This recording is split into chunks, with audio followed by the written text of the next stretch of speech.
किसी ने क्या खूब कहा है कि भरपूर सम्मान दीजिए लोगों को, इसलिए नहीं कि वो उनका अधिकार है, इसलिए कि यह हमारा संस्कार है। नमस्कार दोस्तों, मेरा नाम प्रेम प्रकाश पांडे है। आज अपने चैनल पर एक नई बेहतरीन प्रेरणादायक कहानी लेकर के आया हूँ। दोस्तों, आज की कहानी से जो सीखने को मिलता है कि रिश्तों को कैसे बनाए रखा जाए या उसे कैसे निभाया जाए।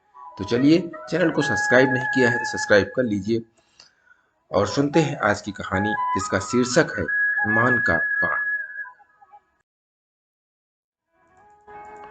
भैया का फोन सुनते ही बिना समय गंवाए ऋचा पति के संग मायके पहुंच गई। मम्मी की सबसे लाडली बेटी थी वो, इसीलिए अचानक माँ की गंभीर हालत को देखकर रेखा की आंखों से आंसुओं की झड़ी लग गई। माँ का हाथ अपने हाथों में थाम कर मम्मी सुबकते हुए बस इतना ही कह पाई, ऋचा। बेटी की आवाज कानों में पड़ते ही माँ ने धीरे से आंखें खोल दी। लाडली बेटी को सामने देखकर उनके चेहरे पर खुशी के भाव साफ झलक रहे थे। तू आ गई बिटिया, कैसी है तू?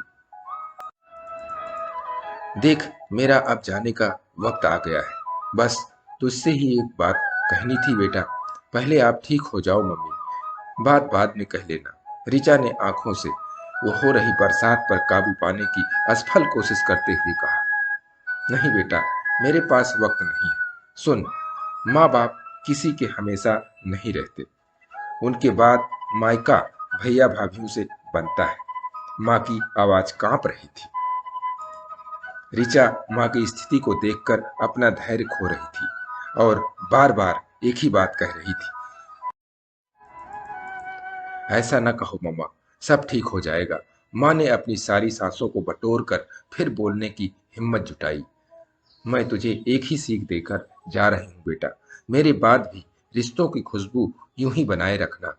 भैया भाभीओं के प्यार को कभी लेन देन की तराजू में मत तौलना बेटा, मान का तो पान ही बहुत होता है। माँ ने जैसे तैसे मन की बात बेटी के सामने रख दी। शरीर में इतना बोलने की ताकत न थी, सो उनकी सांसें उखड़ने लगी। हाँ मामा, आप निश्चिंत रहो, हमेशा ऐसा ही होगा। अब आप शांत हो जाओ। देखो, आपसे बोला भी नहीं जा रहा है।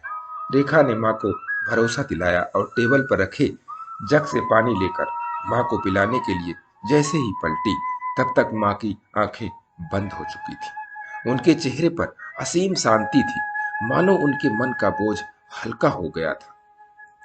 दोस्तों, रिश्तों को निभाने की प्रेरणा देती ये कहानी आज के समय में बहुत ही उपयोगी है। आज के आधुनिक युग में रिश्तों को हम पैसों से, स्वार्थ से देखते हैं, जो कि गलत है। ऐसा नहीं करना चाहिए। रिश्ते हमेशा मान सम्मान पर होने चाहिए। तो आइए हम सब मिलकर मान सम्मान के साथ ही रिश्तों को निभाते रहें और इसके लिए प्रतिदिन सुबह 5:30 बजे एक नई कहानी, एक नई उमंग से करें दिन की शुरुआत। तब तक के लिए छोटों से मिले प्यार और बड़ों से मिले आशीर्वाद और भगवान के सहारे के साथ यही कहूँगा, काम तो सभी करते हैं, पर काम करो कुछ ऐसा कि उदाहरण बन जाए। ये छोटी सी स्टोरी आपको अच्छी लगी तो लाइक कीजिए, शेयर कीजिए अपने इष्ट मित्रों में भी और कमेंट्स जरूर करिए। और चैनल को अभी तक सब्सक्राइब नहीं किया है, सब्सक्राइब कर लीजिए और नई नई बेहतरीन मोटिवेशनल स्टोरी प्रत्येक सुबह 5:30 बजे आपको मिलती रहे, इसके लिए प्रेस बेल आइकन।